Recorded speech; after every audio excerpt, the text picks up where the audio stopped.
رسول پاک صلی اللہ تعالی علیہ وسلم نے حضرت بلال کو فرمایا بلال تو ہجرت کر جا مدینے کی طرف، چلا جا۔ حضرت بلال نے عرض کی حضور میں غلام ہوں، خادم ہوں، ہر حکم ماننا میری ڈیوٹی ہے، لیکن ایک عرض کرنی ہے صرف۔ حضور نے فرمایا بلال کرو۔ کہا یا رسول اللہ آپ مدینے آئیں گے نا؟ آپ آئیں گے مدینے؟ رسول پاک صلی اللہ علیہ وسلم مسکرا پڑے، فرمایا ہاں میں بھی آؤں گا۔ کہا حضور بس ٹھیک ہے، بتائیں کب جانا ہے، بس اتنی سی بات ہے۔ سرور کون مکان سیاح لا مکان صلی اللہ تعالی علیہ وسلم نے فرمایا بلال یہ 16 مرد عورتوں بچوں پر مشتمل 16 لوگوں پر مشتمل یہ قافلہ ہے، اس قافلے کے اوپر تجھے میں امیر مقرر کرتا ہوں، تو ان کو لے کے جائے گا مکے سے مدینے 250 کلومیٹر کا سفر، 250 میل کا سفر۔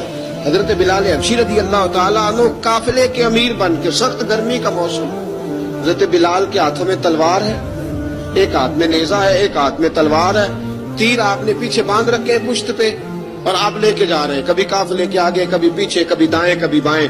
عورتیں اور بچے ذرا پریشان ہوتے تو حضرت بلال فرماتے پریشان ہونے کی ضرورت نہیں، ہمیں مصطفیٰ کریم نے بھیجا ہے، ہمیں نبی اکرم صلی اللہ علیہ وسلم نے بھیجا، میرا یقین بڑا مضبوط ہے۔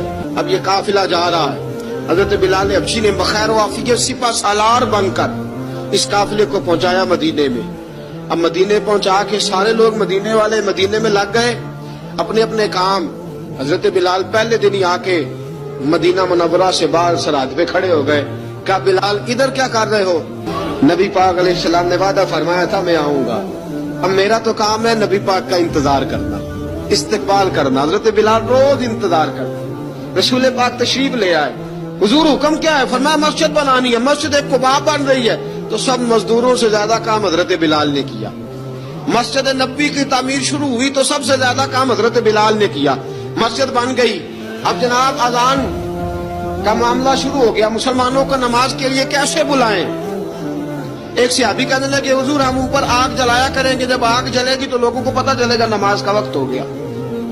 ایک نے کہا ہم بڑی دف منگواتے ہیں، دف بجائیں گے، نماز کا وقت ہو گیا۔ حضور نے فرمایا جاؤ صبح فیصلہ کریں گے۔ رات صحابہ سوئے، حضرت عبداللہ ابن زید رضی اللہ تعالیٰ عنہ اور حضرت عمر فاروق رضی اللہ خواب دیکھتے ہیں، خواب میں کوئی اذان پڑھ رہا، اللہ اکبر اللہ اکبر اللہ اکبر اللہ